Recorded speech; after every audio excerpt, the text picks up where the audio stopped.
ഇന്ത്യക്കാരനായ സർബജീത് സിംഗിനെ ലാഹോർ ജയിലിൽ വെച്ച് കൊലപ്പെടുത്തിയ പാകിസ്ഥാൻ അധോലോക നായകൻ അമീർ സർഫാസിനെ ചില അജ്ഞാതർ കൊല്ലപ്പെടുത്തിയതായിട്ട് വിവരങ്ങൾ പുറത്തു വന്നിരുന്നു. കഴിഞ്ഞ ദിവസം unknown fellow killing in Pakistan, അത് ഏകദേശം കണക്ക് പ്രകാരം 22 മുതൽ 23 ഇനി കണക്കിൽ പെടാത്തതായിട്ട് 50 മുകളിലുണ്ട്. അതായത് പാകിസ്ഥാൻ ഇപ്പോൾ നിശ്ചലമായിരിക്കുകയാണ്. പാകിസ്ഥാൻ ഇപ്പോൾ ഒന്നും ചെയ്യാൻ പറ്റുന്നില്ല എന്ന് തന്നെ പറയാം ഈ അൺനോൺ കില്ലിങ്ങുമായിട്ട് ബന്ധപ്പെട്ട്. കാരണം ഇന്റർനാഷണലി പാകിസ്ഥാൻ പറഞ്ഞു കഴിഞ്ഞു ഇവര്, അതായത് ഈ പാകിസ്ഥാൻ തീവ്രവാദികൾ ഒന്നും ഇവിടെ അല്ല താമസിക്കുന്നത് എന്നുള്ളത്. പാകിസ്ഥാൻ കംപ്ലീറ്റ്ലി ഹാൻഡിക്യാപ്ഡ് ആയി മാറി. പിന്നെ ഇവന്മാരെ എല്ലാം കൊല്ലുന്നത് ഇന്ത്യൻ ഏജൻസികളാണെന്ന് പ്രൂവ് ചെയ്തും കഴിഞ്ഞു. ഇത് പാകിസ്ഥാനും അറിയുന്ന ഒരു കാര്യമാണ്. ഈ അജ്ഞാതൻ എന്ന് പറയുന്നത് ഇന്ത്യൻ ഏജൻസികൾ തന്നെയാണ്. പക്ഷെ ഇപ്പോ പാകിസ്ഥാൻ ആകെ പേടിച്ച് പതറിയിരിക്കുകയാണ്. കാരണം ഇതെങ്ങനെ പ്രതിരോധിക്കണമെന്ന് അല്ലെങ്കിൽ ഹാൻഡിൽ ചെയ്യണമെന്ന് പാകിസ്ഥാൻ അറിയില്ല യഥാർത്ഥത്തിൽ. കാരണം ഇവരെ കൊല്ലുന്നത് തന്നെ പാകിസ്ഥാനികളാണ്. ഇന്ത്യ എന്ത് ചെയ്യുന്നു? പൈസ കൊടുത്താണ് കൊല്ലിപ്പിക്കുന്നത്. ഇന്ത്യ ചെയ്യുന്നത് ഇവരെ പൈസ കൊടുത്ത് നേപ്പാളിലും അതുപോലെ തന്നെ മൗറീഷ്യസിലും കൊണ്ടുപോയി ട്രെയിനിങ് ചെയ്യിപ്പിക്കുന്നു രഹസ്യമായിട്ട്. ഇന്ത്യ ഉന്നം വെച്ചിരിക്കുന്ന പാകിസ്ഥാൻ തീവ്രവാദികൾക്ക് 25 മുതൽ 50 ലക്ഷം രൂപയാണ് ഇവന്മാരുടെ തലയ്ക്ക് വില വെച്ചിരിക്കുന്നത്. അപ്പൊ പിന്നെ കൊല്ലാൻ തയ്യാറാകില്ലേ എല്ലാവരും?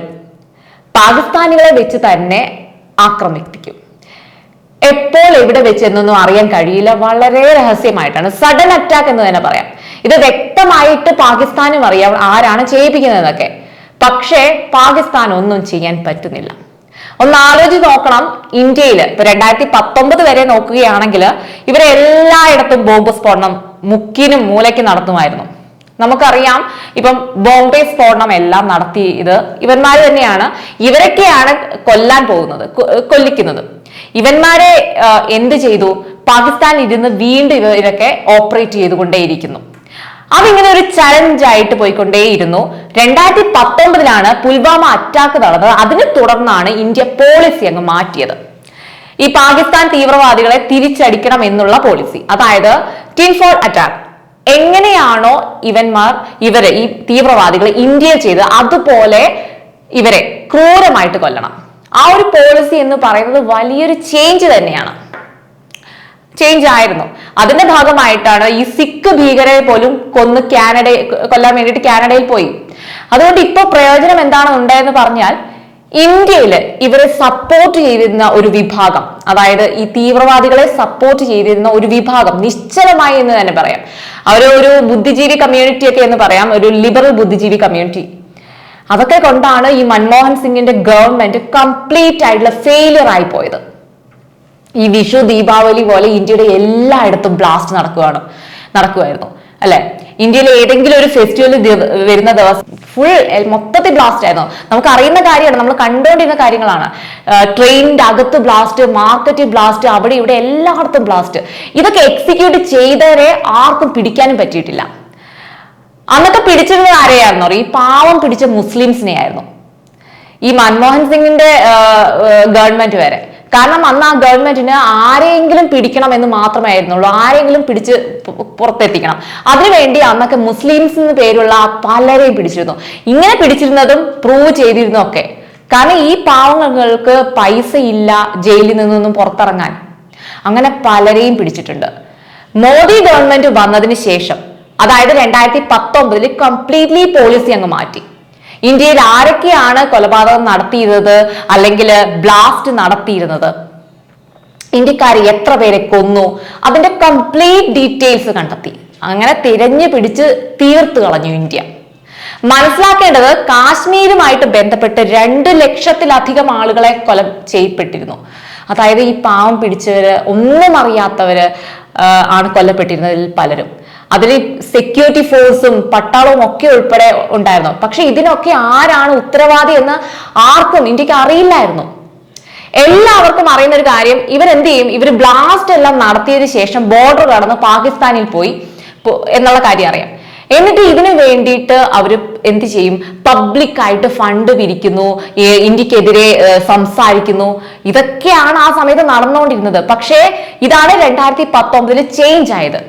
ചെയ്തവരെ അതേപോലെ അവിടെ ചെന്ന് എവിടെയാണ് അവരുള്ളത്, ലോകത്ത് എവിടെ പോയാലും അവന്റെ പുറകെ നടന്ന് അവിടെ ഇല്ലാതാക്കും, കൊന്നുകളയും. ഇതൊരു ഇസ്രയേൽ അമേരിക്കൻ പോളിസിയാണ്. യഥാർത്ഥത്തിൽ മൊസാദാണ് ലോകത്ത് ആദ്യമായിട്ട് ഇത് കൊണ്ടുവന്നിരുന്നത്.